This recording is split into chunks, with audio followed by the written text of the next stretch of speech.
नमस्कार. तुम्हाला 1,00,000 रुपये कर्ज सरकार देणार आणि 50% कर्ज सरकार माफ करणार. म्हणजे 1,00,000 रुपये मिळणार, 50,000 रुपये सरकार तुम्हाला माफ करणार. फक्त तुम्हाला भरायचे आहेत 50,000 रुपये. योजनेचं नाव आहे महात्मा फुले मागासवर्गीय विकास महामंडळ थेट कर्ज योजना.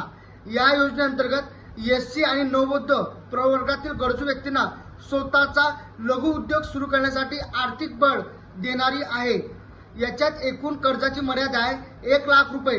अनुदान मिळणार आहे 50,000 रुपये. त्यानंतर उर्वरित कर्ज रकमेवर केवळ 4% वार्षिक व्याज आकारले जाते. किराणा दुकान असो, टेलरिंग असो, ब्युटी पार्लर असो, शेळी पालन असो, दुग्ध व्यवसाय किंवा छोटे हार्डवेअर शॉप यासारख्या व्यवसायाला प्राधान्य देण्यात येते. आवश्यक कागदपत्र काय लागणार आहे? आधार कार्ड, पॅन कार्ड, त्यानंतर मतदार ओळखपत्र, त्यानंतर जातीचा दाखला आणि उत्पन्नाचा दाखला. व्यवसाय पुरावा, ज्या व्यवसायासाठी कर्ज हवे त्या कोटेशन किंवा प्रोजेक्ट रिपोर्ट, इतर बँकेचे पासबुक फोटो आणि पासपोर्ट आकाराचा फोटो.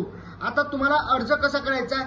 अर्ज करण्यासाठी महामंडळाची अधिकृत वेबसाईट दिलेली आहे. वेबसाईटची लिंक मी इथे सुद्धा देतो, नाहीतर डिस्क्रिप्शन मध्ये सुद्धा वेबसाईटची लिंक देतो. त्या लिंकवर क्लिक करून तुम्हाला अर्ज भरायचा आहे.